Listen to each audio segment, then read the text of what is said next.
2018 ആ സ്ഥാപനത്തിൽ നിന്ന് ഔദ്യോഗികമായിട്ട് റിസൈൻ ചെയ്യാതെ പോരേണ്ടി വന്നൊരു വ്യക്തിയാണ് ഞാൻ. അപ്പോൾ അന്ന് മുതൽ വേണമെങ്കിൽ എനിക്കുണ്ടായ ദുരനുഭവങ്ങൾ ഒരുപക്ഷെ നിങ്ങളോട് പറയാൻ പറ്റുമായിരുന്നു. പക്ഷെ അങ്ങനെ പറഞ്ഞു കഴിഞ്ഞാൽ അത് ഒരുപക്ഷെ ഇന്ന് ഇത് നിങ്ങളുടെ മുമ്പിൽ പറയാൻ ഞാൻ ഉണ്ടാവാത്തൊരു സാഹചര്യം ഉണ്ടാവും. ആ രീതിയിലായിരുന്നു നമ്മളെ ഭീഷണിപ്പെടുത്തിയത്. മാത്രമല്ല അദ്ദേഹത്തെക്കുറിച്ച് ഞാൻ പറഞ്ഞു കഴിഞ്ഞാൽ എത്രത്തോളം നിങ്ങൾ വിശ്വസിക്കുമെന്നൊരു സംശയം എനിക്കുണ്ടായിരുന്നു. അതുകൊണ്ടാണ് ഏകദേശം 5 വർഷത്തോളം ഞാൻ ഈ വിഷയം ആരോടും പറയാതിരുന്നത്. ഇപ്പോൾ കഴിഞ്ഞ കുറച്ച് ദിവസങ്ങളായിട്ട് എൻ്റെ അതേ ദുരനുഭവങ്ങളുള്ള ഒരുപാട് കുട്ടികളുടെ രക്ഷിതാക്കൾ സമൂഹ മാധ്യമങ്ങളിൽ വന്ന് പറയുന്ന സമയത്ത് എന്നെ അടുത്തറിയുന്ന എൻ്റെ സുഹൃത്തുക്കൾ എന്നോട് പറഞ്ഞു, ഷിയാബ് ഓൾറെഡി 1 വർഷം ഈ ഒരു സ്ഥാപനത്തിൽ ജോലി ചെയ്തിട്ടുള്ള ഒരാളാണ്, നിങ്ങൾക്കും ഇതേ അനുഭവങ്ങൾ ഉണ്ടായിട്ടുണ്ട്, നിങ്ങളുടെ പേഴ്സണൽ സർക്കിളുള്ള ഞങ്ങളോട് പറഞ്ഞിട്ടുണ്ട്, എന്തുകൊണ്ട് നിങ്ങൾക്ക് ഇത് പുറത്ത് പറയാൻ പറ്റുന്നില്ല? ഞാൻ പറഞ്ഞു, എനിക്ക് പേടിയാണ്. കാരണം അവിടെ ഉണ്ടാകുന്ന പ്രശ്നങ്ങളെക്കുറിച്ച് നേരിട്ട് അദ്ദേഹത്തോട് പറയുന്ന സമയത്ത് പോലും വളരെ വ്യക്തിപരമായിട്ട് ആക്ഷേപിച്ചുകൊണ്ട് കള്ളക്കേസിൽ കൊടുക്കും. ഞാൻ തെളിവ് സഹിതം എനിക്ക് പറയാൻ പറ്റും. കള്ളക്കേസിൽ കുടുക്കി അകത്താക്കുമെന്ന് ഈ പറയുന്ന മുതുകാട് പറഞ്ഞിട്ടുണ്ടായിരുന്നു.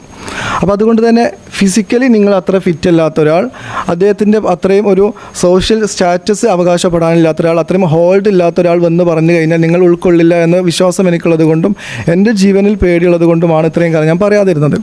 പക്ഷേ ഇപ്പോൾ ഈ അമ്മമാരിത് പറയുന്ന സമയത്ത് പോലും ഈ പറയുന്ന മുതുകാട് എന്ന് പറയുന്ന വ്യക്തി ഒരിക്കൽ പോലും ഒരു എക്സ്പ്ലനേഷൻ വീഡിയോയിലും ഇങ്ങനൊരു ബുദ്ധിമുട്ട് അമ്മമാർക്ക് ഉണ്ടായിരുന്നു എങ്കിൽ ഞാൻ തിരുത്താം എന്ന് പറയുന്നതിന് പകരം ഈ അമ്മമാരെ ഒറ്റ തിരിഞ്ഞ് ആക്രമിക്കുകയാണ് ചെയ്യുന്നത്. ഈ പറയുന്ന അമ്മമാർ വ്യക്തിവൈരാഗ്യം തീർക്കുന്നു എന്നാണ് ഈ പറയുന്ന മുതുകാട് ആ വീഡിയോയിലൊക്കെ പറയുന്നത്. ഞാൻ ചോദിക്കുന്നത്, ഒന്നാമത് നമ്മൾ ചിന്തിക്കേണ്ട കാര്യം, ഈ അമ്മമാർ എന്തിനാണ് മുതുകാട് എന്ന് പറയുന്ന വ്യക്തിയോട് വ്യക്തിവൈരാഗ്യം തീർക്കേണ്ട ആവശ്യം? കോമൺ സെൻസ് വെച്ച് ചിന്തിച്ചാൽ നമുക്ക് മനസ്സിലാവും. പിന്നെ വളരെ മനോഹരമായിട്ട് സംസാരിക്കാൻ കഴിവുള്ള അദ്ദേഹത്തിൻ്റെ, നമ്മൾ സിനിമയിലൊക്കെ പറയാറുണ്ടല്ലോ, വളരെ നന്നായിട്ട് ഫിലോസഫി പറയാൻ പറ്റുന്നവർക്ക്, സംസാരിക്കാൻ കഴിയുന്ന ആൾക്ക് ഒരുപക്ഷെ മനോഹരമായിട്ട് ആളുകളെ കബളിപ്പിക്കാനും സാധിക്കും എന്നുള്ളത്. അതിൻ്റെ ഉത്തമ ഉദാഹരണമാണ് അദ്ദേഹത്തെക്കുറിച്ച് പറയുന്നവർ കേൾക്കേണ്ടി വരുന്ന ചീത്തവിളികൾ. പക്ഷേ എനിക്ക് നന്നായിട്ട് അറിയാം, ഇന്ന് ഇത് നിങ്ങളുടെ മുമ്പിൽ തുറന്ന് പറഞ്ഞതിന് ശേഷം എൻ്റെ ജീവിതത്തിൽ ഉണ്ടാവാൻ പോകുന്ന കാര്യങ്ങൾ വ്യക്തമായിട്ട് എനിക്കറിയാം. ഒന്ന്, അദ്ദേഹത്തെ പോലൊരു വ്യക്തിയെക്കുറിച്ച് പറഞ്ഞു കഴിഞ്ഞാൽ എനിക്ക് സമാധാനപരമായിട്ട് ഇനി തിരിച്ച് നാട്ടിലേക്ക് പോകാൻ പറ്റുമെന്ന് പോലും എനിക്ക് ഉറപ്പില്ല. ഞാൻ എക്സാജറേഷൻ അല്ല, അനുഭവിച്ച കാര്യമാണ്. അപ്പോൾ നിങ്ങളുടെ കയ്യിലുള്ള പ്രസ് റിലീസിൽ നിന്ന് നിങ്ങൾക്ക് ചോദിക്കാൻ അറിയാൻ ആഗ്രഹമുള്ള ഏത് കാര്യത്തെക്കുറിച്ചും എനിക്ക് ആധികാരികമായിട്ട് പറയാൻ പറ്റും. കാരണം ഇതൊരു ഇത്രയും കാലം അദ്ദേഹം പറഞ്ഞ പോലെ വെറുതെയുള്ള ആരോപണങ്ങളല്ല. 1 വർഷം 2017 10-ാം മാസം 31-ാം തീയതി അവിടെ ജോയിൻ ചെയ്തത് മുതൽ 2018 11-ാം മാസം 3-ാം തീയതി അവിടുന്ന് എൻ്റെ സ്വയരക്ഷയ്ക്ക് വേണ്ടി ഒഫീഷ്യലി റിസൈൻ പോലും ചെയ്യാതെ ഒരു ദിവസം രാത്രി അവിടെയുള്ള ആളുകളുടെ സഹായത്തോടു കൂടി രക്ഷപ്പെട്ടു വന്നൊരു വ്യക്തി എന്ന രീതിയിൽ ആ 1 വർഷക്കാലം ഞാൻ അനുഭവിച്ച ഓരോ കാര്യങ്ങളും എനിക്ക് ആധികാരികമായിട്ട് പറയാൻ സാധിക്കും.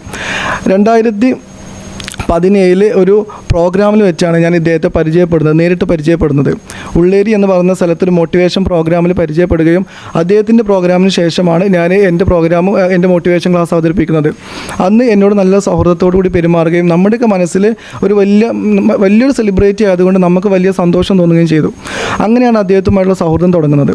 2017 10-ാം മാസം 31-ാം തീയതിയുള്ള ഓർഡർ പ്രകാരം 11-ാം മാസം 1-ാം തീയതിയാണ് എംപവർ എന്ന് പറയുന്ന ഗവൺമെൻറ്റിൻ്റെ അനുയാത്ര എന്ന പദ്ധതിയുടെ ഭാഗമായിട്ടുള്ളൊരു സെൻറ്ററിലേക്ക് അദ്ദേഹം എന്നെ ജോലിക്ക് നിയമിക്കുന്നത്. അവിടെ 5 കുട്ടികളുള്ള സമയത്താണ് ഞാൻ ജോയിൻ ചെയ്യുന്നത്. എൻ്റെ ജോലി എന്ന് പറയുന്നത് അവിടെ കുട്ടികളെ കോർഡിനേറ്റ് ചെയ്യുക, ഈ ഒരു പ്രോഗ്രാം ആങ്കർ ചെയ്യുക, കൂടെ മാജിക് ചെയ്യുക, ഇതൊക്കെയായിരുന്നു. അങ്ങനെ പ്രോഗ്രാം നടക്കുന്ന സമയത്ത് കുറച്ച് ദിവസം കഴിഞ്ഞപ്പോൾ എനിക്ക് അദ്ദേഹത്തിൻ്റെ രീതികൾ മനസ്സിലായി തുടങ്ങാൻ കാരണം അദ്ദേഹം എന്നോട് പറഞ്ഞു, ഷിയാബ് സ്റ്റേജിലേക്ക് വരുന്ന സമയത്ത് ഇലക്ട്രിക് വീൽ ചെയർ ഉണ്ട്, എനിക്ക് ഇലക്ട്രിക് വീൽ ചെയറിലൂടെ വരാൻ പാടില്ല, ഷിയാബ് നടന്നു വരണം. അപ്പോൾ ഞാൻ വിചാരിച്ചു, ഇതേ കാര്യം അദ്ദേഹം എന്നോട് ഇതിന് തുടക്കത്തെ പരിപാടിയിൽ ബഹുമാനപ്പെട്ട മുഖ്യമന്ത്രി ഉണ്ടായിരുന്നു. ആ മുഖ്യമന്ത്രി വരുന്ന സമയത്തും അദ്ദേഹം എന്നോട് തന്നെ പറഞ്ഞത്, ഷിയാബ് നടന്നു വരണം, ഷിയാബിന് കാലുകളില്ലാതെ നടക്കുന്നത് ആളുകൾ കാണാം. അപ്പോൾ ഞാൻ വിചാരിച്ചു, ഓക്കെ, അതെന്നെ പോസിറ്റീവ് ആയിരിക്കുന്ന ഞാൻ വിചാരിച്ചു. പക്ഷേ പ്രോഗ്രാം തുടങ്ങിയപ്പോൾ സ്ഥിരമായിട്ട് ഇങ്ങനെ തന്നെ വേണമെന്ന് പറഞ്ഞപ്പോൾ ഞാൻ അദ്ദേഹത്തോട് പറഞ്ഞു, സർ, എനിക്കൊരു ഇലക്ട്രിക് വീൽ ചെയർ ഉണ്ട്, എനിക്ക് അതിലൂടെ ഈസി ആയിട്ട് വരാൻ പറ്റും. അപ്പോൾ അദ്ദേഹം എന്നോട് പറഞ്ഞൊരു കാര്യമുണ്ട്, അങ്ങനെ നടന്നു വരുന്ന കാണുമ്പോൾ ഓഡിയൻസിൽ ഉണ്ടാകുന്ന ഒരു ഇമോഷണൽ ഒരു ഫീൽ ഉണ്ടല്ലോ, അത് തീർച്ചയായിട്ടും നമുക്ക് ഗുണം ചെയ്യും. മാത്രമല്ല, ഷിയാബ് സംസാരിക്കുമ്പോൾ, മുതുകാട് സർ ഞങ്ങളുടെ ദൈവമാണ്, സർ ഉള്ളത് കൊണ്ട് മാത്രമാണ് ഞങ്ങൾക്ക് ജീവിക്കാൻ കഴിയുന്നത്, ഇങ്ങനെ ഷിയാബ് പറഞ്ഞേ മതിയാകൂ എന്നോട് പറഞ്ഞു. ഇത് ഞാൻ മാത്രം പറയുന്ന കാര്യമല്ല, അദ്ദേഹത്തിൻ്റെ അവസാന പരിപാടി ദുബായിൽ നടന്ന പ്രോഗ്രാമിൻ്റെ വീഡിയോസ് എടുത്ത് നോക്കിയാൽ നിങ്ങൾക്ക് മനസ്സിലാവും. ഇതേ കാര്യം അവിടെയും ഒരമ്മ പറയുന്നുണ്ട്. ഇതേ കാര്യം പറയുന്നവരെ മാത്രമേ അവിടെ നിർത്തുള്ളൂ. അത് റീസെൻ്റായിട്ട് കഴിഞ്ഞ പ്രോഗ്രാമാണ്, ഒരു 3-4 മാസങ്ങളായിട്ടുള്ളൂ. അപ്പോൾ ഞാൻ ഈ എംപവർ എന്ന് പറയുന്ന പ്രോഗ്രാം ചെയ്യുന്ന സമയത്തും എനിക്കുണ്ടായ അനുഭവങ്ങൾ എന്ന് പറയുന്നത്, ഒരു വേദിയിലേക്ക് നമ്മൾ എൻ്റർ ചെയ്യുന്നതിന് മുമ്പ് നമ്മൾ ഡ്രസ്സ് ചെയ്യുന്നതൊക്കെ ഒരു ഗ്രീൻ റൂം ഇതിനോട് ചേർന്നുണ്ട്. ഏകദേശം ഒരു 2.5 മീറ്റർ മാത്രം മാക്സിമം വീതിയും ഒരു 3-3.5 മീറ്റർ മാത്രം നീളവും വരുന്ന ഈ ഒരു ഗ്രീൻ റൂമിൽ ഞാനും ഈ പെർഫോം ചെയ്യുന്ന 5 ഭിന്നശേഷിയുള്ള കുട്ടികളും, ഇവരെ കോർഡിനേറ്റ് ചെയ്യാൻ ഒരു സ്പെഷ്യൽ എഡ്യൂക്കേറ്റർ ഇല്ല. ഇവിടെയുള്ളൊരു ഭിന്നശേഷി കുട്ടിയുടെ അമ്മ തന്നെയാണ് ഈ കുട്ടികളെ മൊത്തം മാനേജ് ചെയ്യുന്നത്. ഈ 2 അമ്മമാരും അതേ സ്റ്റേജിൽ പെർഫോം ചെയ്യുന്ന 2 കോമഡി ആർട്ടിസ്റ്റുമാണ്. അപ്പോൾ ഈ ഒരു ഗ്രീൻ സ്ക്രീനിൽ നമ്മൾ ഓരോ പ്രോഗ്രാം കഴിയുമ്പോൾ നമ്മളവിടെ നിൽക്കണം. അപ്പോൾ അതിന് പ്രോഗ്രാം കഴിഞ്ഞതിൻ്റെ ഗ്യാപ്പിൽ കുട്ടികൾ, ഒരു സ്ലൈഡ് ഡോറാണ്, ഈ ഡോർ തുറന്ന് പുറത്തേക്ക് ഇറങ്ങുന്ന സമയത്ത് അവിടുത്തെ മാനേജർ ജിന്നി വന്നിട്ട് നമ്മളെ ഭയങ്കരമായിട്ട് ഷൗട്ട് ചെയ്യും. നമ്മൾ പറയും, നിങ്ങൾക്ക് പറഞ്ഞാൽ മനസ്സിലാവില്ല, ഈ കുട്ടികൾ പുറത്തിറങ്ങി നടക്കുമ്പോൾ ഇവിടെ വരുന്ന ഗസ്റ്റുകൾക്ക് ബുദ്ധിമുട്ടാണ്, ഈ മാജിക് ബാൻഡ് കാണാൻ വരുന്ന ആൾക്ക് ബുദ്ധിമുട്ടാണ്, അതുകൊണ്ട് ഇവിടെ നിർത്തണം, ഇതിനെ പുറത്തിറങ്ങാൻ പാടില്ല, നിൻ്റെ ഉത്തരവാദിത്തമാണെന്ന് പറഞ്ഞ് നമ്മൾ ഷൗട്ട് ചെയ്യും. അപ്പോൾ ഞാൻ പറഞ്ഞു, ഞാൻ ഇതിനെക്കുറിച്ച് പഠിച്ച ഒരാളല്ല, ഞാനൊരു സ്പെഷ്യൽ എഡ്യൂക്കേറ്റർ അല്ല, ഞാനൊരു പ്രോഗ്രാം മോട്ടിവേഷൻ ക്ലാസ് എടുക്കുന്ന ഒരാളാണ്.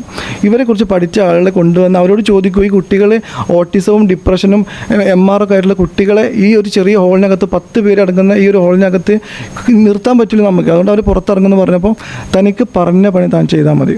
ഇത് ഞാൻ വെറുതെ പറയുന്നല്ല, എനിക്ക് പ്രൂഫ്, അതായത് ഈ റെക്കോർഡ് അടക്കം എനിക്ക് കാണിക്കാൻ പറ്റും. താൻ പറഞ്ഞ പണി ചെയ്താൽ മതി, ഇവിടെ തനിക്ക് നോക്കാൻ പറ്റില്ലെങ്കിൽ തനിക്ക് ഇവിടെ നിന്ന് ഇറങ്ങിപ്പോവാം, നിങ്ങളെ ആരെയും കണ്ടിട്ടല്ല ഞാൻ ഈ പ്രോഗ്രാം തുടങ്ങിയത്. ഈ രീതിയിലായി മാനേജറുടെ നമ്മളോട് സംസാരിക്കുന്ന രീതികൾ. അതിന് കുറച്ച് ദിവസങ്ങൾ കഴിഞ്ഞു. നമ്മൾ ഗസ്റ്റൊക്കെ വരുന്ന സമയത്ത്, അതായത് അവിടെ സ്ഥിരമായിട്ട് വരുന്ന ഓഡിയൻസ് അല്ലാതെ സ്പെഷ്യൽ ഗസ്റ്റ് വരുന്ന സമയങ്ങളിൽ കുട്ടികളോട് 5ഉം 6ഉം ഷോ ഒക്കെ ചെയ്യാൻ പറയും. അങ്ങനെ ഒരു ദിവസം ഒരു ഏകദേശം 2:30 ആകുന്ന സമയത്ത് ഭക്ഷണം കഴിച്ചിട്ടുള്ള കുട്ടികൾ, ഒരു ഷോ കഴിഞ്ഞു. ഷോ കഴിഞ്ഞ സമയത്ത് കുട്ടികൾ ഭക്ഷണം കഴിക്കാൻ വേണ്ടി ഭക്ഷണം കഴിക്കുന്ന ക്യാൻറ്റീനിലേക്ക് പോകുന്ന സമയത്ത് മാനേജർ വന്നിട്ട് പറഞ്ഞു, അവിടെ ഇപ്പോൾ പോകാൻ പറ്റില്ല, ഗസ്റ്റ് ഭക്ഷണം കഴിച്ചുകൊണ്ടിരിക്കുകയാണ്, കുട്ടികളോട് മാറി നിൽക്കാൻ പറയും. ഞാൻ പറഞ്ഞു, ഓക്കെ ശരി, ഗസ്റ്റ് ഭക്ഷണം കഴിച്ച് കഴിഞ്ഞിട്ട് കുട്ടികൾ അവിടെ പോയി കഴിച്ചോട്ടെ. അങ്ങനെ ഗസ്റ്റ് ഭക്ഷണം കഴിച്ച് കഴിഞ്ഞപ്പോൾ അദ്ദേഹം വന്നിട്ട് പറഞ്ഞു, ഗസ്റ്റിന് ഷോ കാണണം, കുട്ടികളെ പെട്ടെന്ന് അറേഞ്ച് ചെയ്യണമെന്ന് പറഞ്ഞു. ഞാൻ പറഞ്ഞു, അറേഞ്ച് ചെയ്യാൻ ബുദ്ധിമുട്ടുണ്ട്, കാരണം ഈ കുട്ടികൾ ഭക്ഷണം കഴിച്ചിട്ടില്ല, ഇവർ MR ആയിട്ടുള്ള കുട്ടികളൊക്കെയാണ്, ഓട്ടിസം ഉള്ള കുട്ടികളാണ്, ചിലപ്പോൾ ഇവർ വയലൻ്റ് ആവാൻ ചാൻസ് ഉണ്ട്. അപ്പോൾ ഞാൻ ഈ ഒരു ഹോളിനകത്ത് ഈ കുട്ടികളുടെ കൂടെ ഞങ്ങളെല്ലാവരും നിൽക്കണം. അത് ഇത്രയും ആളുകൾ ഇവിടെ നിൽക്കാനുള്ള സൗകര്യം പോലും ഇല്ല, നിങ്ങൾക്ക് നന്നായിട്ട് അറിയാം. ഈ കുട്ടികൾക്ക് പുറത്തിറങ്ങാനുള്ള പെർമിഷൻ ഇല്ല, ഭക്ഷണ സമയത്ത് കൊടുക്കാനും പറ്റുന്നില്ലെങ്കിൽ എനിക്ക് ഷോ ചെയ്യാൻ ബുദ്ധിമുട്ടുണ്ട്. ഞാൻ അത് ഓപ്പണായിട്ട് പറഞ്ഞു. അതിൻ്റെ പേരിൽ അവർ നമ്മൾ ഓഫീസിലേക്ക് വിളിച്ചിട്ട് ഒരുപാട് ഫയർ ചെയ്തു. അങ്ങനെ ഞാനും അദ്ദേഹമായിട്ട് ഇങ്ങനെ ചെറിയ രീതിയിൽ പ്രശ്നങ്ങൾ ഉണ്ടായി തുടങ്ങി. അപ്പോൾ ഇത് ഞാൻ പറയാൻ കാരണം, അമ്മമാർ നിരന്തരമായിട്ട് നമ്മളോട് പറയും, ഈ അന്ന് ഞാൻ ഉണ്ടായിരുന്ന 2 അമ്മമാർ ഇപ്പോഴും അവിടെയുണ്ട്. ഈ അമ്മമാർ നിരന്തരമായിട്ട് നമ്മളോട് പറയും, ബാവ ഈ കുട്ടികൾക്ക് സംസാരിക്കാൻ കഴിയില്ല, എന്നെ ബാവ എന്ന് അവർ വിളിക്കുക, കാരണം എൻ്റെ പേര് ഷിഹാബ് എന്നാണെങ്കിലും നമ്മളൊരു വ്യക്തിപരമായ ഇഷ്ടത്തിൻ്റെ പുറത്ത് വിളിച്ചിട്ട് പറയും, ബാവ നിങ്ങൾ പറയണം, നിങ്ങൾക്ക് സംസാരിക്കാൻ കഴിയുന്ന ഒരാളാണ്, നിങ്ങൾ പറയണം ഈ കുട്ടികൾ ഭക്ഷണം കഴിക്കാതെ ഷോ ചെയ്യാൻ ബുദ്ധിമുട്ടുണ്ടെന്ന് നിങ്ങൾ പറയണം. അങ്ങനെ പറഞ്ഞതിൻ്റെ അടിസ്ഥാനത്തിലാണ് ഞാൻ പറയുന്നത്. അപ്പോൾ ഈ പറഞ്ഞതിൻ്റെ അടിസ്ഥാനത്തിൽ ഈ പറയുന്ന മുതുകാട് അദ്ദേഹത്തിൻ്റെ ഓഫീസിലേക്ക് 5 അമ്മമാരെ വിളിക്കുകയും അവരോട് പറഞ്ഞു, ഷിയാബല്ല നിങ്ങളെങ്ങോട്ട് കൊണ്ടുവന്നിട്ടുള്ളത്, ഞാനാണ്, നിങ്ങൾക്ക് ബുദ്ധിമുട്ടുണ്ടെങ്കിൽ എന്നോട് പറയുക, ഇവിടെ നിൽക്കാൻ ബുദ്ധിമുട്ടുള്ളവർ ഇവിടെ നിന്ന് ഇറങ്ങുക, ഒരുപാട് 100 കുട്ടികൾ ഇവിടെ കാത്തു നിൽക്കുന്നുണ്ട്, നിങ്ങൾ 5 പേരെ കണ്ടിട്ടില്ല ഞാൻ ഈ പ്രോഗ്രാം തുടങ്ങുന്നത്. ഇങ്ങനെ അമ്മമാരോട് പറഞ്ഞപ്പോൾ അമ്മമാർക്ക് പിന്നെ വേറെ ഒന്നും പറയാൻ ഓപ്ഷനില്ല, കാരണം വളരെ ദാരിദ്ര്യമായ അവസ്ഥയിലൂടെ കടന്നു പോകുന്ന 2-3 അമ്മമാരുണ്ടായിരുന്നു. അപ്പോൾ ഇവർക്കൊന്നും വേറെ ഓപ്ഷനില്ല. അങ്ങനെ ഈ ഒരു പ്രോഗ്രാം കഴിഞ്ഞ് കുറച്ച് ദിവസം കഴിഞ്ഞ സമയത്ത് ഇതൊക്കെ എനിക്ക് തെളിയിക്കാൻ പറ്റുന്ന കാര്യങ്ങളാണ്. ഈ പ്രോഗ്രാം കഴിഞ്ഞ് കുറച്ച് ദിവസം കഴിഞ്ഞപ്പോൾ ഒരുപാട് അതിഥികൾ വരുന്നത്, എനിക്ക് തോന്നുന്നു ദുബായിൽ നടക്കും ഒരു സ്പെഷ്യൽ ഗസ്റ്റൊക്കെ വരുന്നൊരു പ്രോഗ്രാം ഉണ്ടായിരുന്നു. അന്ന് 5 കുട്ടികൾ മാത്രമുള്ള ഈ ഒരു പ്രോഗ്രാമിൽ അതുവരെ ഞാൻ കാണാത്ത പുതിയ 20 കുട്ടികൾ വന്നു. അപ്പോൾ എന്നോട് പറഞ്ഞാൽ ഈ 20 കുട്ടികൾ ഓൾറെഡി ഉണ്ടായിരുന്നു, നമുക്കത് അക്കോമഡേറ്റ് ചെയ്യാൻ ബുദ്ധിമുട്ടുള്ളതുകൊണ്ട്, അതുകൊണ്ട് ഈ 20 കുട്ടികളെ ചേർത്ത് 25 കുട്ടികൾ ഉണ്ടായിരുന്നു എന്ന് ഷിയാബ് പറയണം. ഞാൻ പറഞ്ഞു, സാർ ഞാൻ ഈ കുട്ടികളെ കണ്ടിട്ടില്ല, എനിക്ക് പറയാൻ ബുദ്ധിമുട്ടുണ്ട്, കാരണം ബാക്കിയുള്ള ഒരു കാര്യം എനിക്ക് നോക്കണ്ട, ഞാൻ PG ഒക്കെ പഠിച്ചതിന് ശേഷം ആണ് ഞാൻ ഈ സ്ഥാപനത്തിലേക്ക് പോകുന്നത്. അപ്പോൾ ഞാൻ പറഞ്ഞു, ഞാൻ ഇത്രയും കാലം എനിക്ക് കള്ളം പറഞ്ഞിട്ട് ഒരു കാര്യം നേടിയിട്ടില്ല, അങ്ങനെ നേടാനായിരുന്നെങ്കിൽ എനിക്ക് ഒരുപാട് മാർഗ്ഗങ്ങളുണ്ടായിരുന്നു. ഇപ്പോൾ നിങ്ങൾക്ക് വേണ്ടി ഈ ഇല്ലാത്ത 20 കുട്ടികളെ ആഡ് ചെയ്ത് 25 കുട്ടികളെന്ന് പറയാൻ എനിക്ക് പറ്റില്ല. അപ്പോൾ അദ്ദേഹം പറഞ്ഞു, അങ്ങനെ പറഞ്ഞേ മതിയാവുള്ളൂ, തനിക്കാലം ഇപ്പോൾ ഞാൻ പറയുന്നത് കേൾക്ക്, ബാക്കി കാര്യങ്ങൾ നമുക്ക് പിന്നെ തീരുമാനിക്കാമെന്ന് പറഞ്ഞു. അങ്ങനെ പ്രോഗ്രാം തുടങ്ങി. ഈ 25 കുട്ടികളെ വെച്ചിട്ട് പ്രോഗ്രാം അവതരിപ്പിച്ചു. പ്രോഗ്രാം കഴിഞ്ഞ ഉടനെ ഈ 25 കുട്ടികളിലെ അവസാനം വന്ന 20 കുട്ടികളിലെ ഒരു അമ്മ എന്നോട് പറഞ്ഞു, നിങ്ങളൊരു മാന്യനാണെന്ന് ഞാൻ വിചാരിച്ചിരുന്നു, പക്ഷേ നിങ്ങളും ഈ കളത്തരത്തിന് കൂട്ടു നിൽക്കാൻ പാടില്ല, കാരണം ഇദ്ദേഹം ഇത്രയും ദിവസം വിളിക്കാൻ കാണിക്കാത്ത ഈ 20 കുട്ടികളെ ഇന്ന് വിളിച്ച് വരുത്തിയത് 25 കുട്ടികളുണ്ടെന്ന് ഈ അതിഥികളെ കാണിക്കാൻ വേണ്ടിയിട്ടാണ്. അത് 25 കുട്ടികളെയും സ്പോൺസർ ചെയ്യിപ്പിക്കാൻ വേണ്ടിയുള്ള ഐഡിയ ആണെന്ന് ഞങ്ങൾ രക്ഷിതാക്കൾക്ക് വരെ മനസ്സിലായി. പിന്നെ എന്തുകൊണ്ട് നിങ്ങൾക്ക് മനസ്സിലാവുന്നില്ല? ഞാൻ പറയാം, എനിക്ക് മനസ്സിലാവാത്തത് കൊണ്ടല്ല, എനിക്കിവിടെ പറയാൻ വോയിസ് ഇല്ല. ഞാൻ എന്ത് പറഞ്ഞാലും എന്നോട് പറയുന്നത് 1 വർഷത്തെ എഗ്രിമെൻ്റ് ഉണ്ട്, അതിന് മുമ്പ് ഷിയാബിന് പ്രശ്നം ഉണ്ടാക്കി പോവുകയാണെങ്കിൽ ഷിയാബിന് പോകാം, ബാക്കി ചെയ്യേണ്ട കാര്യം ഞങ്ങൾക്കറിയാവുന്ന രീതിയിൽ നമ്മളെ ഷൗട്ട് ചെയ്യുകയാണ് ചെയ്യുന്നത്. അതുകൊണ്ട് എനിക്ക് നിവൃത്തിയില്ല. നിങ്ങൾക്ക് വേണമെങ്കിൽ നിങ്ങൾ പത്രസമ്മേളനം വിളിച്ചിട്ട് പറയുമോ, നിങ്ങൾക്ക് ഇപ്പോൾ അറിയുന്ന ആളുകളോട് പറയുകയോ ചെയ്തോളൂ. ഇങ്ങനെയൊക്കെ പറഞ്ഞപ്പോൾ വഴക്കാവുന്ന സമയത്ത് മൂപ്പർ എന്നെ നോട്ട് ചെയ്യാൻ തുടങ്ങി. അതിനുശേഷം നമ്മൾ കുവൈത്തിലേക്ക് ഒരുമിച്ച് യാത്ര ചെയ്തു. എന്നോട് പറയും, എൻ്റെ കല്യാണത്തിൻ്റെ ഒരു 4 ദിവസം മുമ്പാണ്, ഏപ്രിൽ 2018 ഏപ്രിൽ 11-നാണെന്ന് തോന്നുന്നു, ഞാൻ അദ്ദേഹത്തിൻ്റെ കൂടെ കുവൈത്തിലേക്ക് പ്രോഗ്രാമിന് പോകുന്നത്. അപ്പോൾ എന്നോട് ഞാനും അദ്ദേഹവും ഷാഡോ ആർട്ടിസ്റ്റ് ആയിട്ടുള്ള പ്രഹ്ലാദ് ആചാര്യ, അദ്ദേഹവും പിന്നെ എൻ്റെ ബ്രദറുമാണ് എൻ്റെ കൂടെ ഉണ്ടായിരുന്നത്. അങ്ങനെ കുവൈത്തിലേക്ക് പോകുന്ന സമയത്ത് ബാക്ക് സ്റ്റേജിൽ നിന്ന് എന്നോട് പറഞ്ഞു, എന്നും പറയുന്ന പോലെ പറഞ്ഞു തരാൻ പറ്റില്ല, മുതുകാട് സാറ് അറിയാലോ, നമ്മുടെ മുതുകാട് സാർ ഇല്ലെങ്കിൽ നമുക്ക് ജീവിക്കാൻ പറ്റില്ല, നമ്മുടെ ദൈവമാണെന്ന് പറയണം. 200ഓളം കുട്ടികളൊക്കെ അവിടെ വീടില്ലാത്തവരുണ്ട്. അപ്പോൾ അവർക്ക് വീടുണ്ടാക്കി കൊടുക്കണമെങ്കിൽ നിങ്ങളുടെ വ്യക്തമായ സപ്പോർട്ട് വേണം. ഇത് ആധികാരികമായിട്ട് ഷിയാബ് പറഞ്ഞേ മതിയാകും. ഇത് എന്നോട് പറയുന്നത് പെർഫോം ചെയ്യാൻ പോകുന്നതിൻ്റെ തൊട്ട് മുമ്പ് ബാക്ക് സ്റ്റേജിൽ വെച്ചാണ്. സ്വാഭാവികമായിട്ടും എൻ്റെ നാടല്ലാത്തത് കൊണ്ടും അത്രയും ദൂരമായതുകൊണ്ടും എനിക്കിത് അനുസരിക്കില്ലാതെ വേറെ ഓപ്ഷൻ ഇല്ല. ഞാൻ അദ്ദേഹത്തിൻ്റെ കൂടെ പോയതാണ്. അപ്പോൾ ഞാൻ ഓക്കെ, ഞാൻ പറഞ്ഞോളാം. അങ്ങനെ പ്രോഗ്രാം കഴിഞ്ഞ സമയത്ത് ഞാൻ മാജിക്കൊക്കെ ചെയ്തിട്ടുണ്ടായിരുന്നു, കാർഡ് വെച്ചിട്ടുള്ള മാജിക്ക്. ഞാൻ മാജിക് ചെയ്ത് കണ്ട അവളുടെ ഓഡിയൻസിനൊക്കെ ഭയങ്കര ഇഷ്ടമായി. അവരെൻ്റെ അടുത്ത് വന്നിട്ട് പേഴ്സണലി അവരുടെ ഇഷ്ടം എന്നുള്ള രീതിയിൽ ഈ കുവൈത്ത് ദിനാറായിട്ടുള്ള ഈ 20 രൂപ, അതുപോലെ അങ്ങനെ 20 രൂപകളൊക്കെ വെച്ചിട്ട് ഒരാൾ 100 രൂപ, ഒരാൾ 50 രൂപ, അങ്ങനെ വെച്ചിട്ട് കുറച്ച് കാശൊക്കെ എനിക്ക് തന്നു as a token of love എന്നുള്ള രീതിയിൽ. അങ്ങനെ പ്രോഗ്രാം കഴിഞ്ഞ് നമ്മൾ ഇറങ്ങുന്ന സമയത്ത് ഈ പ്രോഗ്രാം കോർഡിനേറ്റ് ചെയ്ത ആൾ, അദ്ദേഹത്തിൻ്റെ പേരൊന്നും ഇതിലേക്ക് നമ്മൾ വലിച്ചേക്കാൻ ആഗ്രഹിക്കുന്നില്ല, അദ്ദേഹം കുറച്ച് പൈസ എനിക്ക് ഗിഫ്റ്റ് ആയിട്ട് തന്നൊരു പേയ്മെൻറ്റ് എന്നുള്ള രീതിയിൽ, അല്ലാതെ മുതുകാട് എനിക്കൊന്നും തരില്ല കേട്ടോ. പക്ഷേ അത് ഞാൻ ബാധിക്കുന്ന കാര്യമില്ല, കാരണം ഞാൻ ആദ്യമായിട്ട് കുവൈത്ത് കണ്ടതിൻ്റെ സന്തോഷത്തിലായിരുന്നു അന്ന്. അങ്ങനെ പ്രോഗ്രാം കഴിഞ്ഞ് നമ്മൾ തിരിച്ച് ഹോട്ടലിലേക്ക് പോകുമ്പോൾ ലിഫ്റ്റിൽ വെച്ച് ഞാൻ മുതുകാടിനോട് പറഞ്ഞു, സർ എൻ്റെ കയ്യിൽ കുറച്ച് കാശ് അവർ ഗിഫ്റ്റായിട്ട് തന്നിട്ടുണ്ടായിരുന്നു, അതെന്ത് ചെയ്യണം? അന്ന് അദ്ദേഹം എന്നോട് പറഞ്ഞു, അത് തരൂ, നമ്മൾ പ്ലാന്റിൻ്റെ ഫണ്ട് റൈസിങ്ങിന് വേണ്ടി വന്നല്ല, കാശ് തരൂ. അങ്ങനെ ഞാൻ എൻ്റെ കയ്യിലുണ്ടായിരുന്ന 20 വെച്ചുള്ള കാശ് ഞങ്ങൾ നേരെ അദ്ദേഹത്തിൻ്റെ കയ്യിൽ കൊടുത്തു. അദ്ദേഹത്തിൻ്റെ കയ്യിൽ കൊടുക്കുന്ന സമയത്ത് പ്രഹ്ലാദാചാര്യ എന്ന് പറയുന്ന ഷാഡോ ആർട്ടിസ്റ്റ് അദ്ദേഹത്തോട് പറഞ്ഞു, സർ അത് ശരിയല്ല, ഇത് ഷിയാബിന് as a token of love എന്ന രീതിയിൽ കിട്ടിയ കാശാണ്, അത് സർ വാങ്ങാൻ പാടില്ലായിരുന്നു. അപ്പോൾ സർ യെസ് സോറി എന്ന് പറഞ്ഞിട്ട് കാശ് തിരിച്ചു തന്നു. എന്നിട്ട് റൂമിലെത്തിയപ്പോൾ എന്നോട് പറഞ്ഞു, ഈ കാശ് ഷിയാബ് കയ്യിലേറ്റോ, പക്ഷേ മറ്റേ സർ തന്ന കാശ് ഏകദേശം ഇന്ത്യൻ റുപ്പി 2 ലക്ഷത്തോളം വരുന്ന കാശാണ്, അത് ഷിയാബ് എനിക്ക് തരൂ, ഞാനത് അക്കാഡമിയുടെ അക്കൗണ്ടിലേക്ക് ഇട്ടിട്ട് ഷിയാബിന് നാട്ടിലെത്തിയിട്ട് അതിന് ഈക്വലായിട്ടുള്ള ഇന്ത്യൻ മണി ഷിയാബിൻ്റെ അക്കൗണ്ടിലേക്ക് ഇട്ട് തരാം, അക്കാഡമി ത്രൂ ഇട്ട് തരാം.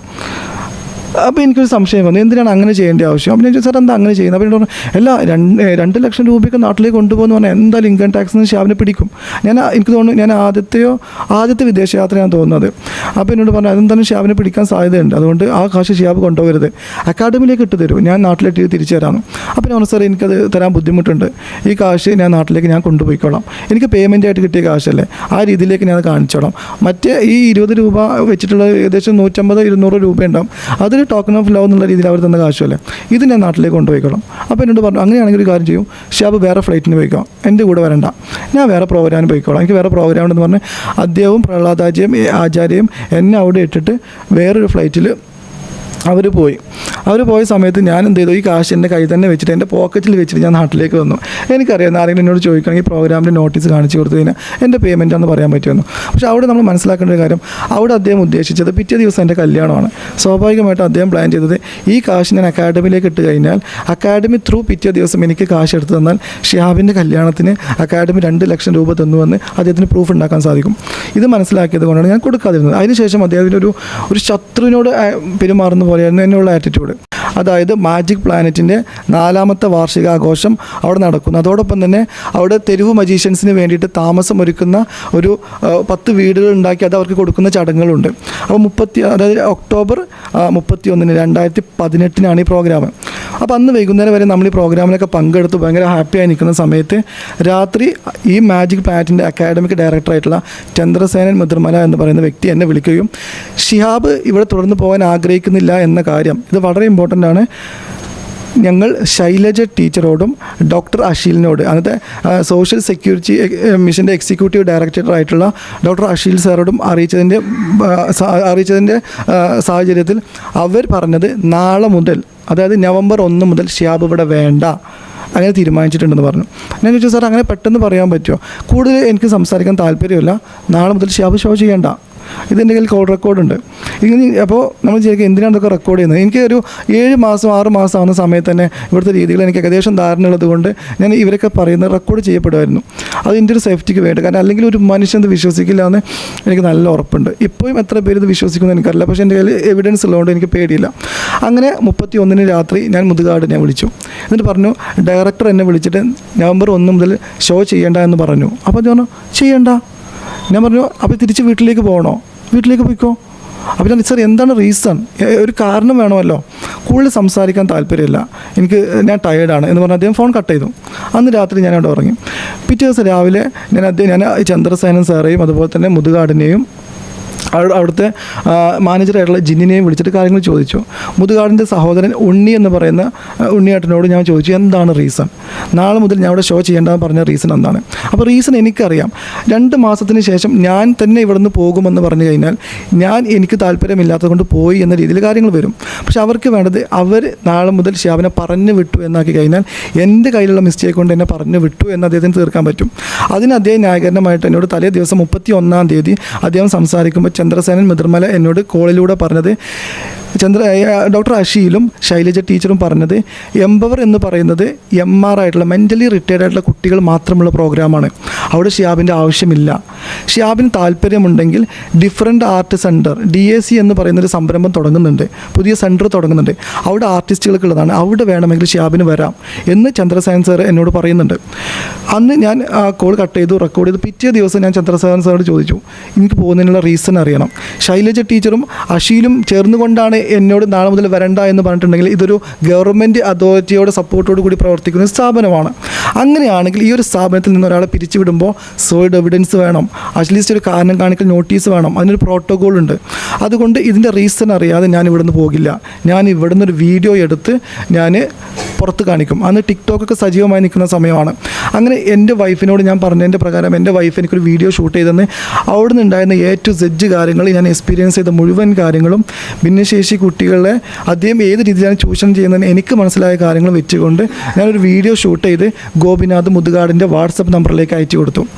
ഇതേ കാര്യങ്ങൾ പറഞ്ഞുകൊണ്ട് ഡോക്ടർ അഷീലിന് ഞാൻ മെസ്സേജ് ചെയ്തു. ഈ ഡോക്ടർ അഷീൽ എപ്പോഴും അവിടെ ഉണ്ടാകുന്നൊരു വ്യക്തിയാണ്. അന്ന് അദ്ദേഹം ഗവൺമെൻറ്റിൻ്റെ ഒരു സ്ഥാനത്തിരിക്കുന്ന വ്യക്തിയാണ്, സോഷ്യൽ സെക്യൂരിറ്റി മിഷൻ്റെ എക്സിക്യൂട്ടീവ് ഡയറക്ടറാണ്. ഈ അഷീലിനെ അവിടെ എപ്പോഴും കാണുമ്പോൾ ഞാൻ വിചാരിക്കുന്നത് ഇത് ഒന്നെങ്കിൽ ഇതൊരു ഗവൺമെൻറ് സ്ഥാപനമാണ്, അല്ലെങ്കിൽ അഷീൽ ഇവിടുത്തെ ഒരു സ്റ്റാഫാണ്. ഈ രീതിയിൽ നമുക്ക് തോന്നുന്നു. കാരണം എപ്പോഴും അഷീൽ അവിടെ ഉണ്ടാവും. അങ്ങനെയാണ് അഷീലുമായിട്ട് നല്ല സൗഹൃദം ഉണ്ടാകുന്നതും അഷീലിൻ്റെ പേഴ്സണൽ നമ്പർ വരെ എനിക്ക് ഷെയർ ചെയ്ത് നമ്മൾ തമ്മിൽ ആ ഒരു ബന്ധം ഉണ്ടാകുന്നതും. അതുകൊണ്ട് തന്നെ ഞാൻ ഈ കാര്യങ്ങൾ മൊത്തം പറഞ്ഞുകൊണ്ട് ഡോക്ടർ അഷീലിന് ഞാൻ ഒരു വാട്സപ്പ് മെസ്സേജ് ചെയ്തു, എനിക്കിങ്ങനെ ബുദ്ധിമുട്ടുകളുണ്ട്, ഞാൻ എന്താണ് ചെയ്യേണ്ടതെന്ന്. ഈ അഷീൽ ചെയ്തത് ഉടനെ എൻ്റെ വാട്സപ്പ് നമ്പർ ബ്ലോക്ക് ചെയ്തു. അപ്പോൾ എൻ്റെ ഒരു വശമെന്ന് പറയുന്നത് സോഷ്യൽ സെക്യൂരിറ്റി മിഷൻ്റെ എക്സിക്യൂട്ടീവ് ഡയറക്ടറായിട്ടുള്ള ഞങ്ങളെ സെക്യൂർ ചെയ്യേണ്ട ഡോക്ടർ അഷീൽ ഈ കാര്യങ്ങൾ കേട്ടിട്ട് എന്താണ് ഷിഹാബിൻ്റെ പ്രശ്നമെന്ന് പോലും ചോദിക്കാതെ എന്നെ ബ്ലോക്ക് ചെയ്ത് പോകണമെങ്കിൽ അദ്ദേഹം മാജിക് പ്ലാനറ്റിൻ്റെ സ്റ്റാഫാണോ ഗവൺമെൻറ്റിൻ്റെ ഔദ്യോഗികമായ ഒരു സ്ഥാനത്തിരിക്കുന്ന വ്യക്തിയാണെന്നുള്ളത് നമ്മൾ ചിന്തിക്കേണ്ട കാര്യമാണ്. രണ്ടാമത്തെ കാര്യം, എന്താണ് എൻ്റെ കാര്യങ്ങൾ കേൾക്കുന്ന സമയത്ത് അഷീലിന് ഇത്ര പ്രശ്നം? എന്തുകൊണ്ടാണ് മാജിക് പ്ലാനറ്റിന് മാത്രം ഗവൺമെൻറ്റിൻ്റെ ഗ്രാൻറ്റ് എത്തിച്ചു കൊടുക്കാൻ അഷീൽ ഇത്ര താല്പര്യം കാണിക്കുന്നത്? ഇതിന് അഷീലിന് കിട്ടുന്ന ലാഭം എന്താണ്? എനിക്കൊരുപാട് പരിമിതികളുണ്ട്, നിങ്ങൾക്ക് കണ്ടെത്താൻ പറ്റും.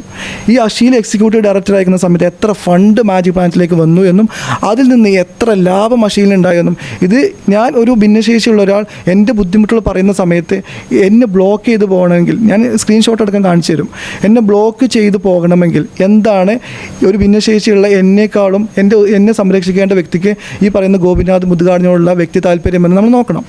ഈ 31-ാം തീയതിയുടെ ഇഷ്യൂ കഴിഞ്ഞ് 1-ാം തീയതി 2018 നവംബർ 1-ാം തീയതി ഞാൻ ചന്ദ്രസേനൻ സാർക്ക് ഞാൻ റെക്കോർഡ് ചെയ്ത വീഡിയോ അയച്ചു കൊടുക്കുന്നു. ഗോപിനാഥ് മുതുകാടിൻ്റെ വാട്സപ്പ് നമ്പറിലേക്ക് ഞാൻ റെക്കോർഡ് ചെയ്ത വീഡിയോ അയച്ചു കൊടുക്കുന്നു. ഉടനെ ചന്ദ്രസേനൻ എന്നെ വിളിച്ചിട്ട് പറയുന്നു, ഷിഹാബ്, നമ്മൾ ഇന്നലെ പ്രോഗ്രാമിൻ്റെ തിരക്കിലായതുകൊണ്ട് ഒരുപാട് ടയേർഡായിരുന്നു, പോരാതെ എനിക്ക് നല്ല പനി ഉണ്ടായിരുന്നു. അതുകൊണ്ട് അന്ന് ആ രാത്രി എന്തോ ടെൻഷന് പുറത്ത് നമ്മൾ പനിക്കുന്ന സമയത്ത് അറിയാതെ പറഞ്ഞു പോയതാണ് ഷിഹാബ് നാളെ മുതൽ വരണ്ട എന്നുള്ളത്. അതൊന്നും ഷിഹാബ് സീരിയസ് ആക്കി എടുക്കണ്ട. ഷിഹാബ് ഷിയാബിന് ഇഷ്ടമുള്ള അത്രയും സമയം ഇവിടെ നിന്നോളൂ. ഞാൻ പറഞ്ഞു, ഇത് ചെറിയ കുട്ടികളിയല്ല, നിങ്ങളുടെ കളിക്ക് നിൽക്കാനൊരു കളിപ്പാവയല്ല. പ്രതികരിക്കാൻ കഴിയാത്ത 5 കുട്ടികളും അവരുടെ അമ്മമാരുണ്ട്. പക്ഷേ എനിക്കിന്ന് സംസാരിക്കാൻ കഴിവുള്ളത് കൊണ്ട് ഞാനിത് പുറത്തറിയിക്കും. എനിക്ക് വേണ്ടത് കാരണം കാണിക്കൽ നോട്ടീസാണ്. എന്തുകൊണ്ട് ഷിയാബ് നാളെ മുതൽ മാജിക് പ്ലാനറ്റിൽ വേണ്ടതിൻ്റെ കാരണം കാണിക്കൽ നോട്ടീസ് എനിക്ക് വേണമെന്ന് പറഞ്ഞു. ഇതിൻ്റെ അടിസ്ഥാനത്തിൽ 1-ാം തീയതി വൈകുന്നേരം 7 മണിക്ക് ഒഫീഷ്യൽ ടൈം കഴിഞ്ഞതിന് ശേഷം എനിക്കൊരു കാരണം കാണിക്കൽ നോട്ടീസ് വരുവാണ്. ആ കാരണം കാണിക്കൽ നോട്ടീസ് എൻ്റെ കയ്യിലുണ്ട്. അതിൽ പറയുന്നത് ഷിഹാബ് പ്രോഗ്രാം കറക്റ്റ് സമയത്ത് നടത്താത്തത് കൊണ്ട് കുട്ടികൾക്ക് വലിയ ബുദ്ധിമുട്ടുണ്ടാവുകയും 2018 10-ാം മാസം 6-ാം തീയതി ഈ പറയുന്ന മുതുകാടിനെ കുറിച്ച് ഷിയാബ് മീറ്റിങ്ങിൽ മോശമായി സംസാരിക്കുകയും ചെയ്തതിൻ്റെ അടിസ്ഥാനത്തിൽ ഇനി ഷിയാബ് ഈ സ്ഥാപനത്തിൽ തുടരേണ്ട ആവശ്യമില്ല എന്ന് ഞങ്ങൾ തീരുമാനിക്കുകയും ഈ കാരണങ്ങൾ ഉള്ളത് കൊണ്ട് ഷിയാബിനെ സ്ഥാപനത്തിൽ നിന്ന് ഒഴിവാക്കുകയും ചെയ്യുന്നു എന്നുള്ള ഒരു കാരണം കാണിക്കൽ നോട്ടീസ് എനിക്ക് കിട്ടുന്നത് രാത്രി 7 മണിക്കാണ്. ഞാൻ പറഞ്ഞു, ഇത് ഒഫീഷ്യൽ ടൈം അല്ലാത്തത് കൊണ്ട് ഈ നോട്ടീസ് ഞാൻ ഒപ്പിട്ട് സ്വീകരിക്കില്ല. അപ്പോൾ അവർ എൻ്റെ കയ്യിൽ അവിടെ വെച്ചിട്ട് പോയി. അത് തരുന്നത് മാനേജറോ എക്സിക്യൂട്ടീവ് ഡയറക്ടറോ അതല്ലെങ്കിൽ മാജിക് പ്ലാനറ്റിൻ്റെ ഡയറക്ടറോ അല്ല, അവിടുത്തെ ഒരു സ്റ്റാഫാണ്. അവിടെ രാത്രി 7 മണി വരെ ഉണ്ടായിരുന്നൊരു സ്റ്റാഫാണ്. അപ്പോൾ ഈ ഒരു കാരണം കാണിക്കൽ നോട്ടീസ് തന്നെ ഫേക്കാണെന്ന് നമുക്ക് മനസ്സിലാവും. കാരണം ഇതിൻ്റെ തലേ ദിവസം ഡയറക്ടർ എന്നോട് പറഞ്ഞത് ഷിയാബിൻ്റെ ഇന്ന കാരണങ്ങൾ കൊണ്ട് MRIയുടെ കുട്ടി അല്ലാത്തത് കൊണ്ട് മാജിക് പ്ലാനറ്റ് തുടരേണ്ട എന്ന് ശൈലജ ടീച്ചർ പറഞ്ഞ അടിസ്ഥാനത്തിൽ ഷിയാബിനെ മാറ്റുകയും വേണമെങ്കിൽ ഷിയാബിന് DAC എന്ന് പറയുന്ന സംരംഭം തുടങ്ങുന്ന സമയത്ത് അവിടെ വരാൻ പറ്റുകയും ചെയ്യും. അപ്പോൾ ഷിയാബ് അങ്ങോട്ട് വേണമെങ്കിൽ വരാമെന്ന് പറഞ്ഞ ഈ ഡയറക്ടർ പിന്നെ എങ്ങനെയാണ് പിറ്റേ ദിവസം എനിക്കെതിരെ ഇത്ര ആരോപണങ്ങൾ ഉണ്ടാക്കുന്നത്? അപ്പോൾ തന്നെ നമുക്കത് ഫേക്കാണെന്ന് മനസ്സിലാക്കാം. എന്നിട്ട് ഞാൻ എന്നോട് പറഞ്ഞു, ഈ കാരണം കാണിക്കലിന് മറുപടി ആയിട്ട് ഷിയാബിന് എന്തെങ്കിലും പറയാനുണ്ടെങ്കിൽ ഷിയാബിന് പറയാമെന്ന് പറഞ്ഞു. ഏകദേശം 8 പേപ്പർ വരുന്ന എനിക്കുണ്ടായ മുഴുവൻ അനുഭവങ്ങളും എഴുതിയതിന് ശേഷം അതിൻ്റെ അവസാനത്തിൽ ഞാനൊരു കാര്യം കൂട്ടിച്ചേർത്തു. ഇത്രയും കാര്യങ്ങൾ ഞാൻ ഇവിടുന്ന് അനുഭവിച്ച കാര്യങ്ങളാണ്. ഇതിൽ എന്തെങ്കിലും കാര്യം കള്ളമാണെന്ന് മാജിക് അക്കാഡമിക്കോ മാജിക് പ്ലാനറ്റിനോ ഗോപിനാഥ് മുതുകാടിനോ ഡയറക്ടർ ചന്ദ്രസേനനോ തെളിയിക്കാൻ പറ്റുമെങ്കിൽ നിയമപരമായിട്ട് നടപടിയുമായി നിങ്ങൾക്ക് മുന്നോട്ട് പോകാം.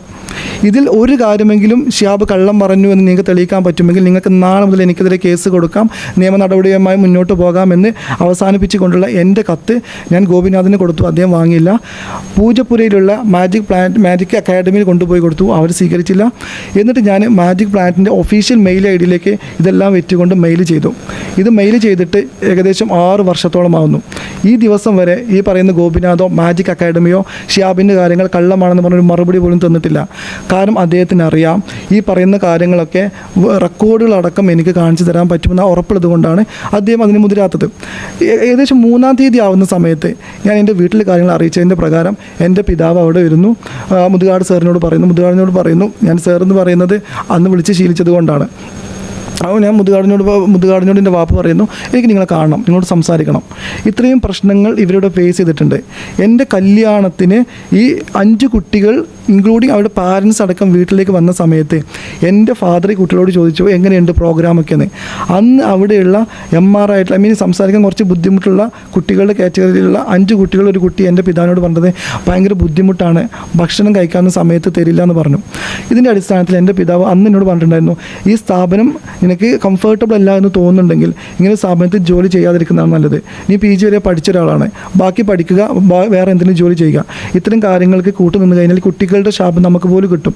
അതുകൊണ്ട് പറ്റുമെങ്കിൽ അവിടെ നിന്ന് പോകണോ എന്ന് പറഞ്ഞപ്പോൾ ഞാൻ പറഞ്ഞു ഏകദേശം 1 വർഷം നമുക്കവിടെ നിൽക്കേണ്ടി വരും. അതുകൊണ്ട് ഞാൻ അവിടെ നിന്നിട്ട് സമയമാകുമ്പോൾ ഏകദേശം 1 year ആകുമ്പോൾ എൻ്റെ സമയം തീരുമ്പോൾ ഞാൻ തിരിച്ചു വരാമെന്ന് പറഞ്ഞു. അങ്ങനെ നിൽക്കുന്ന സമയത്താണ് ഈ പ്രശ്നങ്ങൾ ഉണ്ടാകുന്നത്. അങ്ങനെ എൻ്റെ ഫാദർ മുതുകാടിനെ കാണാൻ ശ്രമിച്ചപ്പോൾ അദ്ദേഹം പറഞ്ഞു എനിക്ക് താല്പര്യമില്ല എന്ന് പറഞ്ഞു. അങ്ങനെ അദ്ദേഹത്തിൻ്റെ സഹോദരൻ ഉണ്ണിയേട്ടനെ കണ്ട് എൻ്റെ പിതാവ് പറഞ്ഞു ഷിയാബിന് അനുഭവിച്ച കാര്യങ്ങൾ വീഡിയോ റെക്കോർഡ് അടക്കം കോൾ റെക്കോർഡ് അടക്കം ഈ പേപ്പറിൽ പരാമർശിച്ചുള്ള ഓരോ കാര്യങ്ങളും വെച്ചുകൊണ്ട് ശൈലജ ടീച്ചർക്ക്, അന്നത്തെ ഹെൽത്ത് മിനിസ്റ്ററായിട്ടുള്ള ശൈലജ ടീച്ചർക്ക് പരാതി കൊടുക്കുമെന്ന് പറഞ്ഞപ്പോൾ മുതുകാട് എൻ്റെ പിതാവിനെ കാണാൻ വന്നു. അന്ന് അദ്ദേഹം പറഞ്ഞത് ഞാൻ കഴിഞ്ഞ 40 കൊല്ലം കൊണ്ട് ഉണ്ടാക്കിയെടുത്ത ക്രെഡിബിലിറ്റിയാണ്, അത് നശിപ്പിച്ചിട്ട് ഷിഹാബിനൊന്നും കിട്ടാനില്ല. മാത്രവുമല്ല ഞാൻ ഇനി ഷിഹാബിൻ്റെ ജീവിതത്തിലേക്ക് ഒന്നിനും ഇടപെടാൻ വരുന്നില്ല. ഷിഹാബ് ഈ കാര്യങ്ങളൊക്കെ ഇവിടെ അവസാനിപ്പിക്കണം. ഇവിടുത്തെ കാര്യങ്ങളുമായി ഞാൻ മുന്നോട്ട് പോയിക്കോളാം. ഷിഹാബിൻ്റെ കാര്യങ്ങളുമായി ഷിഹാബ് മുന്നോട്ട് പോയിക്കോളൂ. അതല്ല ഷിഹാബിന് എന്തെങ്കിലും ചെയ്യണമെന്ന് തോന്നുകയാണെങ്കിൽ ബാക്കി കാര്യങ്ങൾ എന്താ ചെയ്യേണ്ടത് എനിക്കറിയാം. കാരണം അദ്ദേഹം കൂട്ടിച്ചേർത്തൊരു കാര്യമുണ്ട്, ഷിഹാബല്ല ഒരു 100 പേര് എനിക്കെതിരെ വന്ന് പറഞ്ഞാലും എൻ്റെ പിന്നിൽ എന്നെ വിശ്വസിക്കുന്ന ആയിരക്കണക്കിന് ലക്ഷക്കണക്കിന് ആളുകളുണ്ട്. ഇവരാരും ഇത് വിശ്വസിക്കാൻ പോകുന്നില്ല. മാത്രവുമല്ല എൻ്റെ രണ്ടാമത്തെ മുഖം, ഇത് നിങ്ങൾ നോട്ട് ചെയ്യേണ്ട കാര്യമാണ്. ഗോപിനാഥ് മുതുകാടിൻ്റെ രണ്ടാമത്തെ മുഖം ഷിയാബ് പുറത്തെടുക്കരുത് എന്ന് എന്നോട് പറഞ്ഞു. ഇതൊക്കെ ഉള്ളത് കൊണ്ടാണ് ഞാൻ കഴിഞ്ഞ 5 വർഷമായിട്ട് ഇതിനെക്കുറിച്ച് പ്രതികരിക്കാതിരുന്നത്. ഇത് ഷിയാബ് എന്ന് പറയുന്ന ഒരു വ്യക്തിയുടെ വ്യക്തി താല്പര്യമോ നിങ്ങളുടെ വ്യക്തി വൈരാഗ്യത്തിൻ്റെ ഒക്കെ കാര്യങ്ങളല്ല. അങ്ങനെ എനിക്ക് വ്യക്തി വൈരാഗ്യം തീർക്കാനാണെങ്കിൽ 2018 നവംബർ 2-ാം തീയതിയോ 3-ാം തീയതിയോ എനിക്ക് നിങ്ങളോട് വിളിച്ച് പറയാൻ പറ്റുമായിരുന്നു. പക്ഷെ ഞാൻ പറയാതിരിക്കാനുള്ള 2 കാരണമുണ്ട്. ഒന്ന്, ഞാൻ കല്യാണം കഴിഞ്ഞ് ഞാൻ കുടുംബജീവിതം നയിക്കുന്ന ഒരാളാണ്. അദ്ദേഹത്തെ പോലെ ഒരാളെക്കുറിച്ച് വന്ന് പറഞ്ഞു കഴിഞ്ഞാൽ എനിക്ക് സമാധാനമായിട്ട് ഇവിടെ ജീവിക്കാൻ കഴിയില്ല എന്ന് ഉറപ്പുള്ള കാര്യമാണ്. ഇന്ന് ഈ ഒരു പത്രസമ്മേളനത്തിന് ശേഷം എനിക്കെതിരെ വരുന്ന കാര്യങ്ങൾ നിങ്ങൾ കേട്ട് കഴിഞ്ഞാൽ നിങ്ങൾക്ക് മനസ്സിലാവും. അപ്പോൾ പക്ഷേ ഞാൻ അദ്ദേഹത്തോട് പറയാൻ ആഗ്രഹിക്കുന്ന കാര്യം, ഞാൻ അനുഭവിച്ച പ്രശ്നങ്ങൾ എന്താണ് തെളിവ് സഹിതമാണ് ഞാൻ നിങ്ങൾക്ക് തന്നിട്ടുള്ളത്. രണ്ടാമത്തെ കാര്യം, അദ്ദേഹത്തിന് എനിക്കെതിരെ മാക്സിമം പറയാൻ പറ്റുന്ന പരാതിയാണ് കാരണം കാണിക്കൽ നോട്ടീസിൽ കൊടുത്തിട്ടുള്ളത്. ഇതിനപ്പുറം എന്തെങ്കിലും കാര്യങ്ങൾ എനിക്കെതിരെ അദ്ദേഹം ഇനി ആരോപിക്കാൻ ശ്രമിക്കുകയോ എന്നെ വ്യക്തി വൈരാഗ്യത്തിൻ്റെ പുറത്ത് എന്നെ മോശമായി ചിത്രീകരിക്കാൻ ശ്രമിക്കുകയോ ചെയ്താൽ ഉറപ്പായിട്ടും ഗോപിനാഥ് മുതുകാട് എന്ന് പറയുന്ന വ്യക്തിയോട് ഒരു മാനുഷിക പരിഗണനയും ഇല്ലാതെ ഞാൻ അനുഭവിച്ച കാര്യങ്ങളൊക്കെ തെളിവ് സഹിതം നിങ്ങൾ ആവശ്യപ്പെടുന്നത് പ്രകാരം നിങ്ങളുടെ കയ്യിലേക്ക് ഞാൻ തരും. പക്ഷേ എൻ്റെ ജീവിതം എത്രത്തോളം സേഫാണെന്ന് എനിക്ക് നന്നായിട്ട് അറിയാം. കാരണം ഇനി ഞാൻ വളരെ കഴിഞ്ഞ 32 വർഷമായിട്ട് ഞാൻ വളരെ സുഖമായിട്ട് ജീവിക്കുന്നൊരു വ്യക്തിയാണ്. ഞാൻ കേരളം മൊത്തം ട്രാവൽ ചെയ്തിട്ടുള്ളൊരു വ്യക്തിയാണ്. ഏകദേശം 6-7 മാസങ്ങൾക്ക് മുമ്പ് കേരളം മുഴുവൻ എന്നെ കാണാൻ ആഗ്രഹിക്കുന്ന ഭിന്നശേഷി കുട്ടികളെ കാണാൻ വേണ്ടി യാത്ര ചെയ്തിട്ടുള്ളൊരു മനുഷ്യനാണ്. എനിക്ക് ഇനി എൻ്റെ വീട്ടിലേക്ക് തിരിച്ചു പോകുന്ന സമയത്ത് ഒന്ന് റീതിങ്ക് ചെയ്യേണ്ടി വരും. ഒരു കാര്യം കൂടി കൂട്ടിച്ചേർക്കുകയാണ്. ഇന്ന് ഇവിടെ നിങ്ങളോട് അഭിമുഖീകരിക്കാൻ വേണ്ടി വരുന്ന സമയത്ത് പോലും ഞാൻ എൻ്റെ കാറിലല്ല ഇങ്ങോട്ട് വന്നിട്ടുള്ളത്. കാരണം എൻ്റെ കാറ് കണ്ടു കഴിഞ്ഞാൽ പോലും അദ്ദേഹത്തിന് ഐഡൻറ്റിഫൈ ചെയ്യാൻ പറ്റും. അതുകൊണ്ട് ഇദ്ദേഹത്തിൻ്റെ കാറിലാണ് ഞാൻ ഇങ്ങോട്ട് വന്നിട്ടുള്ളത്. എന്താ പറയുക, നമ്മൾ പറയില്ല, ഒരു ചെറിയ മീനല്ല. ഇനി എനിക്ക് സുഖമായിട്ട് ജീവിക്കാൻ കഴിയില്ല എന്ന് എനിക്ക് നന്നായിട്ട് അറിയാം. പക്ഷെ ഞാൻ ഇത് പറയാൻ കാരണം, ഈ അമ്മമാരൊക്കെ ഇവിടെ അനുഭവങ്ങൾ വന്ന് പറയുന്ന സമയത്ത് കുറച്ചെങ്കിലും അദ്ദേഹത്തിന് ഒരു മാനുഷിക പരിഗണന കൊടുക്കാൻ ആഗ്രഹമുണ്ടെങ്കിൽ, ഞാനടക്കമുള്ള ഭിന്നശേഷിക്കാരോട് അദ്ദേഹത്തിന് ഈ ഇത്തിരിയെങ്കിലും എത്തിക്സും വാല്യൂസും കീപ്പ് ചെയ്യാൻ ആഗ്രഹമുണ്ടെങ്കിൽ അദ്ദേഹം പറയണമായിരുന്നു, അമ്മമാർക്കുണ്ടായ ദുരനുഭവത്തിൽ എന്തെങ്കിലും ബുദ്ധിമുട്ടുണ്ടായിട്ടുണ്ടെങ്കിൽ ഞാൻ ക്ഷമ ചോദിക്കുന്നു എന്ന് അദ്ദേഹത്തിന് പറയാമായിരുന്നു. ഇത് പറയുന്നതിന് പകരം അദ്ദേഹം പറഞ്ഞത് അമ്മമാർ വ്യക്തിവൈരാഗ്യം തീർക്കുന്നു എന്നുള്ളതാണ്. ഈ പറയുന്ന സാധാരണക്കാരായ അമ്മമാർക്ക് ഗോപിനാഥ് മുതുകാടിനോട് എന്ത് വ്യക്തിവൈരാഗ്യമാണ് തീർക്കാനുള്ളത്? അപ്പോൾ അതുകൊണ്ട് ഇന്ന് ഞാൻ വന്ന് പറയുന്നത്, ഈ കുട്ടികൾക്ക് വേണ്ടിയിട്ടും ഈ അമ്മമാർക്ക് വേണ്ടിയിട്ടും DAPL വോയിസ് ഓഫ് ഡിസേബിൾഡ് എന്ന് പറയുന്ന ഓർഗനൈസേഷൻ്റെ സപ്പോർട്ടോട് കൂടിയാണ്. അപ്പോൾ ഇനി ഈ കാര്യങ്ങൾ മുന്നിലേക്ക് കൊണ്ടുവരേണ്ട ഉത്തരവാദിത്തം നിങ്ങൾ ഓരോരുത്തർക്കുമാണ്. പിന്നെ എൻ്റെ കൂടെ ഇരിക്കുന്ന 2 പേരും ഇത്തരം കാര്യങ്ങൾ ഡിസ്കസ് ചെയ്യുന്നത് കൊണ്ടും, രണ്ടാമത്തത് ഞാൻ അടക്കമുള്ള യൂട്യൂബേഴ്സ് ഓർഗനൈസേഷൻ്റെ ഉത്തരവാദിത്തപ്പെട്ട സ്ഥാനത്തിരിക്കുന്നത് കൊണ്ടും, എൻ്റെ കാര്യങ്ങൾ സത്യമാണെന്ന് തെളിവ് സഹിതം എനിക്ക് ഇവർക്ക് കാണിച്ചു കൊടുക്കാൻ പറ്റിയത് കൊണ്ട് മാത്രമാണ് എന്നെപ്പോലെ ഒരാളെ ഇവർ സപ്പോർട്ട് ചെയ്യാൻ മുന്നിട്ട് വന്നിട്ടുള്ളത്. അപ്പോൾ അതുകൊണ്ട് അദ്ദേഹം എന്നോട് പറഞ്ഞൊരു കാര്യം കൂടിയുണ്ട്. ഷിയാബ് കുറേ കാര്യങ്ങൾ കണ്ടില്ല എന്ന് വെച്ച് എൻ്റെ കൂടെ നിന്ന് കഴിഞ്ഞാൽ ഷിയാബിന് വലിയ സാമ്പത്തിക നേട്ടങ്ങൾ ഉണ്ടാക്കാം, വേണമെങ്കിൽ ഒരുപാട് വിദേശ യാത്രകൾ ചെയ്യാമെന്നുള്ളത്. എൻ്റെ പിതാവ് പറഞ്ഞത് എന്താണെന്നറിയോ? ഇങ്ങനൊരു വ്യക്തിയുടെ കയ്യിൽ നിന്ന് കാശ് കിട്ടി ജീവിക്കുന്നതിനേക്കാൾ നല്ലത് റോഡ് സൈഡിൽ നിന്ന് പിച്ചെടുത്ത് കിട്ടുന്ന കാശ് കൊണ്ട് ജീവിച്ചാൽ അതിനേക്കാളും അന്തസ്സായിട്ട് നമുക്ക് ഭക്ഷണം കഴിച്ചു എന്ന് അഭിമാനിക്കാൻ പറ്റുമെന്ന് എൻ്റെ പിതാവ് എന്നോട് പറഞ്ഞിട്ടുള്ള കാര്യമാണ്. അപ്പോൾ എനിക്ക് ഇങ്ങോട്ട് പറയാനുള്ളത്, ഈ വ്യക്തിയുടെ റിയൽ ഫേസ് എന്താണെന്നും ഞാൻ അടക്കമുള്ള ഭിന്നശേഷിക്കാരുടെ അദ്ദേഹം കാണിക്കുന്ന ഈ സ്നേഹത്തിൻ്റെ കാരണം എന്താണെന്നും നിങ്ങൾ കണ്ടെത്തേണ്ട ഉത്തരവാദിത്തമാണ്. രണ്ടാമത്, ഇന്ന് ഇതൊക്കെ തുറന്നു പറയുന്ന സമയത്ത് ഇനി എനിക്കുണ്ടാവുന്ന കാര്യങ്ങൾ എന്തൊക്കെയാണെന്ന് ഞാൻ പറഞ്ഞല്ലോ. എത്രയും മോശമായ രീതിയിൽ എന്നെ ചിത്രീകരിക്കാൻ അദ്ദേഹം ശ്രമിക്കും. ഈ പറഞ്ഞ പരാതിയല്ലാത്ത, അതായത് കാരണം കാണിക്കൽ നോട്ടീസിൽ ഞാൻ പറഞ്ഞിട്ടില്ലാത്ത എന്തെങ്കിലും പുതിയ കാരണം കൊണ്ട് അദ്ദേഹം വന്നു കഴിഞ്ഞാൽ ഗോപിനാഥ് മുതുകാട് എന്ന് പറയുന്ന വ്യക്തിയുടെ റിയൽ ഫേസ് എന്താണെന്ന് കാണിക്കുന്ന ഡിജിറ്റൽ എവിഡൻസ് അടക്കം ഞാൻ കൊണ്ടുവരും. പക്ഷെ അതുവരെ ഞാൻ ജീവനോടെ ഇരിക്കുക എന്ന് പറയുന്നത് നിങ്ങളുടെയും ഞാൻ അടക്കമുള്ള ഭിന്നശേഷിക്കാരുടെയും ആവശ്യമാണ്. എനിക്ക് അദ്ദേഹത്തോട് വ്യക്തിവൈരാഗ്യം തീർക്കാനായിരുന്നെങ്കിൽ 2018 എനിക്കത് ചെയ്യാൻ പറ്റുമായിരുന്നു. പക്ഷേ ഇന്ന് ഞാൻ പറയാൻ കാരണം, ഈ അമ്മമാർ ഒറ്റപ്പെട്ടു പോകാൻ പാടില്ല. അവർ പറഞ്ഞത് അവരുടെ അനുഭവങ്ങളാണ്, ഞാൻ അനുഭവിച്ച കാര്യങ്ങളാണ്. അതുകൊണ്ട് ഇനി നിങ്ങൾക്കിത് കേട്ടതിൽ നിന്ന് മനസ്സിലാക്കാൻ ബുദ്ധിമുട്ടുള്ള എന്തെങ്കിലും കാര്യങ്ങളുണ്ടെങ്കിൽ എന്നോട് ചോദിക്കാം. കാരണം ഇതൊരു ആരോപണങ്ങളല്ല, അനുഭവങ്ങളാണ്. ഞാൻ എന്ന് പറയുന്ന വ്യക്തി ഇവിടെ നിൽക്കുന്നു എന്ന് ഇപ്പോൾ നിങ്ങൾ വിശ്വസിക്കുന്നുണ്ടെങ്കിൽ നിങ്ങൾക്ക് ഈ കാര്യങ്ങൾ കൂടി വിശ്വസിക്കാം. കാരണം വെറുതെ വന്ന് അദ്ദേഹത്തെ പോലെ ഒരാളെ പറയേണ്ട ആവശ്യം എനിക്കില്ല. ഇത് ഇനിയും ഈ കുട്ടികളെ വെച്ച് സ്നേഹപ്രകടനം നടത്തി അദ്ദേഹത്തിൻ്റെ ഇമേജ് ഉയർത്താനും, അദ്ദേഹത്തിൻ്റെ ഭാഷയിൽ പറഞ്ഞാൽ മുതുകാട് സർ ഞങ്ങളുടെ ദൈവമാണെന്ന് കാണിക്കാനുമുള്ള ശ്രമങ്ങൾക്ക് ഒരു അവസാനമില്ലെങ്കിൽ ഇനിയും ഞാനടക്കമുള്ള ഭിന്നശേഷിയുള്ള സമൂഹം ചൂഷണം ചെയ്യപ്പെടും. അവസാനിപ്പിക്കുന്ന മുമ്പ് ചെറിയ കാര്യം കൂടി സൂചിപ്പിക്കുകയാണ്. ഈ അടുത്ത് വിവരാവകാശ പ്രകാരം പ്രകാരം കിട്ടിയ വിവരം 1,75,00,000 എൻ്റെ ഓർമ്മ ശരിയാണെങ്കിൽ കഴിഞ്ഞ വർഷം മാത്രം മാജിക് അക്കാഡമിയിലേക്ക് ഗവൺമെൻറ്റിൻ്റെ ഭാഗത്ത് നിന്നും കിട്ടിയത്. എന്തിനാണ് ഗവൺമെൻറ്റിൻ്റെ സ്വന്തമായ ഇത്തരം സ്ഥാപനങ്ങൾ പ്രവർത്തിക്കുന്ന നമ്മുടെ കേരളത്തിൽ മാജിക് അക്കാഡമിക്ക് മാത്രം ഇത്ര താല്പര്യപ്പെട്ട് ഇത്രയും തുക ഗവൺമെൻറ് കൊടുക്കേണ്ട ആവശ്യം എന്താണ്? ഞാൻ വോട്ട് ചെയ്ത് വിജയിപ്പിച്ചിട്ടുള്ളത്, ഞാൻ വോട്ട് ചെയ്യുന്നത് ഗവൺമെൻറ്റിനാണ്. എന്നെ സംരക്ഷിക്കേണ്ട ഉത്തരവാദിത്വവും ഭിന്നശേഷിക്കാർക്ക് വേണ്ടി മാറ്റിവെക്കുന്ന ഫണ്ടും ചിലവഴിക്കേണ്ടത് ഗവൺമെൻറ്റാണ്. അതെന്തിനാണ് അഷീലിനെ പോലെയുള്ള ആളുകൾ മാജിക് പ്ലാന്റിലേക്ക് കൊണ്ടുപോകുന്നത്? അതിന് അഷീലിന് കിട്ടുന്ന ഗുണം എന്താണ്? അഷീലിന് മറുപടി പറയുമെന്ന് ഞാൻ പ്രതീക്ഷിക്കുന്നു. കാരണം ഇത് ചെറിയ കാര്യമല്ല.